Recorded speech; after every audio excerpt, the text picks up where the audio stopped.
आप सभी लोगों का एक बार फिर से स्वागत है मेरे चैनल पे। मैं आगे बढ़ूँ उससे पहले बता दूं कि मैं यहाँ पे बात कर रहा हूँ 240 क्यूरॉयलर के बच्चों की, जो कि मैं 4 अप्रैल को लेकर के आया था। और आज जब ये वीडियो बना रहा हूँ तो 7 जून है। तो टोटल 63 दिन के हो चुके हैं, 63 डेज़ के। इनकी अगर वेट की बात करूं तो इनका वेट अभी लगभग मुर्गों का जो वेट है 1900 से 1950 ग्राम है, और मुर्गियों का 1200 1250 ग्राम 1300 ग्राम ऐसा वेट है। तो ओवरऑल एवरेज अगर निकालूं मैं फ्लॉक का तो अराउंड 1600 ग्राम आता है, 1600 से 1700 ग्राम आता है टोटल वेट। मैं ये वीडियो यूजुअली 10 दिन पे बनाता हूँ इस वाली सीरीज़ में, लेकिन अभी सोचा कि थोड़ा जल्दी वीडियो बना देते हैं, क्योंकि उसके पीछे कुछ चीज़ें आपको बतानी थी, ये वजह थी।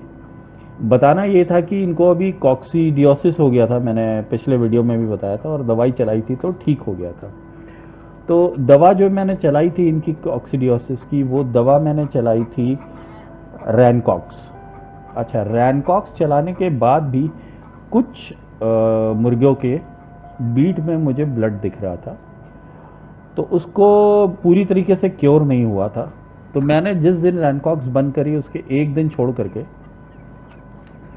एम्प्रोवेट करके विटामिन ए के साथ और विटामिन के साथ एक एम्प्रोवेट एम्प्रोलियम पाउडर आता है, वो देना शुरू कर दिया, ताकि इनका कॉक्सीडियोसिस पूरी तरीके से ख़त्म हो जाए। ये मुर्गे हैं, लड़ रहे हैं, आप देख रहे हैं। तो अभी भी वो चल रहा है और कॉक्सीडियोसिस पूरी तरीके से ख़त्म नहीं हुआ है। तो मेरी कोशिश यही है कि अगले 2 दिन और चलाऊँ मैं, ताकि इनका कॉक्सीडियोसिस पूरी तरीके से ख़त्म हो जाए।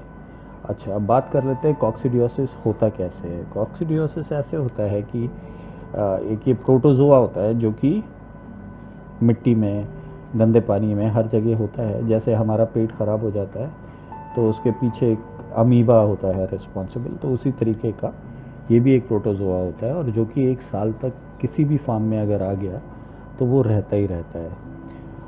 और अगर मुर्गी के पेट में पहुंच गया तो फिर वो असर दिखाना शुरू करता है, और उसकी आंतों में अंदर ज़ख़म हो जाते हैं, जिसकी वजह से ब्लड आता है और धीरे धीरे वो खाना छोड़ देती है और कमज़ोरी से उसकी मौत हो जाती है। तो इस तरीके से कॉक्सीडियोसिस होता है। खाने में इनको मैं बिल्कुल नॉर्मल खाना, देसी खाना दे रहा हूँ। गेहूँ है, चावल की कनकी है, धान है, मक्का है थोड़ा सा पिसा हुआ, और जो घर का बचा कुचा खाना होता है वो, और साथ में हरी सब्जियां आती हैं बाहर से, हरी सब्जियों के पत्ते, और उसमें कुछ बची हुई सब्जियां भी होती हैं जो दुकान पे नहीं बचती हैं। इस समय जो वीडियो देख रहे हैं आप, ये वीडियो करीब दिन के 2 बजे का है, जिस वक्त बहुत गर्मी होती है। तो ये गर्मी से बचने के लिए कोई पानी के बर्तन के पास बैठा है, कोई पेड़ के नीचे बैठा है, कोई अंदर है। अंदर मैंने एक टेबल फ़ैन लगाया हुआ है और एक एग्जॉस्ट फ़ैन लगा हुआ है, अंदर की गर्म हवा बाहर निकालने के लिए, और टेबल फ़ैन बाहर की ठंडी हवा अंदर देने के लिए। और टेबल फ़ैन के पीछे मैंने एक बोरी लगा दी है, जिसे पानी से हर एक एक 1.5 घंटे पे भिगो दिया जाता है, ताकि अंदर ठंडी हवा जाती रहे। तो ये सामने जो जाली देख रहे हैं आप, इस पे बोरी जो टंगी हुई है वो इसलिए टंगी है क्योंकि इसके पीछे अंदर फार्म में एक टेबल फ़ैन लगा हुआ है। तो ये टेबल फ़ैन का काम है कि अंदर ठंडी हवा देता रहता है और फार्म को ठीक ठाक ठंडा रखता है, बहुत ज़्यादा तो नहीं लेकिन ठंडा रखता है। और ऊपर जो शेड है उसको मैं पानी से छिड़कता हूँ, जिस समय बोरी भिगोता हूँ उस समय शेड के ऊपर भी पानी डालता हूँ, ताकि ऊपर जो तपिश होती है वो ख़त्म हो जाए। शेड सीमेंटेड है, सीमेंट की जो चादरें होती हैं उसका है। और इस तरीके से टेम्परेचर मेंटेन करने की कोशिश करता हूँ दिन में, क्योंकि इनको हीट स्ट्रोक होने का ख़तरा रहता है। तो हीट स्ट्रोक से बचाने के लिए एक इनका जो इम्यूनिटी बूस्टर आता है, जो वो भी इनको देखता हूँ, जिसमें बहुत सारे विटामिन, टॉक्सिन बाइंडर्स, ये सारी चीज़ें होती हैं, वो देता हूँ। साथ में इनका ग्रोथ प्रोमोटर चलता ही है, हफ्ते में एक दिन, फिर विटामिन चलता है। ये जो मुर्गी आप राइट साइड किनारे देख रहे हैं, ये अंडा दे रही है, मेरी पुरानी मुर्गी है। अब सारी मुर्गियाँ एक ही बड़े वाले इसमें बंद करता हूँ मैं, तो ताकि सबको बराबर खाना मिले। क्योंकि होता क्या था कि जो बड़ी मुर्गियों को खाना मैं देता था सुबह, उसमें से ज़्यादातर खाना ये छोटी वाली खा लेती थी। तो और छोटी वालियों का खाना मैं रात में लगाता हूँ, दिन में नहीं लगाता हूँ इनके डिब्बे में, मतलब रात में भर देता हूँ, दिन तक चल जाता है। तो बड़ी वालियों को मिल नहीं पा रहा था, तो इसलिए बड़ी वालियों को साथ में इनके बंद करता हूँ और रात में इनको आराम मिले और खाना भी मिले, इसलिए साथ में रहती हैं अब ये। तो इनको पालने में गर्मियों के मौसम में जो मुझे सबसे बड़ी दिक्कत यही आ रही है कि गर्मी बहुत होती है और ज़्यादातर मुर्गियाँ आपको दिन में मुंह खोल के सांस लेती दिखेंगी, रात में नहीं लेती हैं मुंह खोल के। मुंह खोल के सांस लेने की वजह होती है कि ये अपनी बॉडी का टेम्परेचर मेंटेन करती हैं। ये जो मुर्गियाँ सामने दिख रही हैं पंखे के सामने हैं, इसलिए मुंह खोल के सांस नहीं ले रही हैं।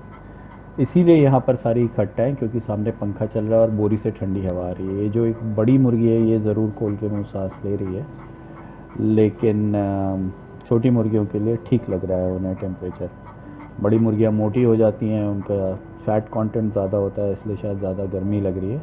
तो इन्हें जहाँ भी ठंडा मिलता है ये वहाँ दिन में बैठ जाती हैं। फॉर्चुनेटली यहाँ पे ऊपर पेड़ लगा हुआ है और थोड़ी हरियाली है इतने छोटे से हिस्से में, और शेड भी है, तो गर्मी की इतनी समस्या नहीं होती है। लेकिन फिर भी जो गर्म हवा, लू के थपेड़े चलते हैं वो थोड़ा सा प्रॉब्लम करते हैं, जिसके लिए छोटे मोटे मैंने इंतज़ाम करे हुए हैं। अब मैं कोई प्रोफेशनली तो फार्मिंग ये कर नहीं रहा हूँ, एक एज एन एक्सपेरिमेंट करता जा रहा हूँ और छोटी मोटी चीज़ों से सीखने की कोशिश कर रहा हूँ। जब कभी बड़ा फार्म करेंगे तब की तब देखी जाएगी। तो क्योंकि वो फार्म होगा खुला हुआ, चारों तरफ से खुला होता है, मतलब जाली होती है, ये सिर्फ एक तरफ से खुला है और इसलिए इसमें एग्जॉस्ट और ये सारी चीज़ें लगी हुई हैं ताकि वेंटिलेशन बरकरार रहे। तो इनको पालने में ये थोड़े से कॉम्प्लिकेशन इस घर में आ रहे हैं गर्मियों के दिनों में, इस जगह पे। और कोशिश करूँगा जब भी बड़ा फार्म करूँ तो उसमें वेंटिलेशन बहुत अच्छा हो। अगर वेंटिलेशन रहेगा तो आपको मैं बता दूं, गर्मियों में तो आपको प्रॉब्लम नहीं होने वाली।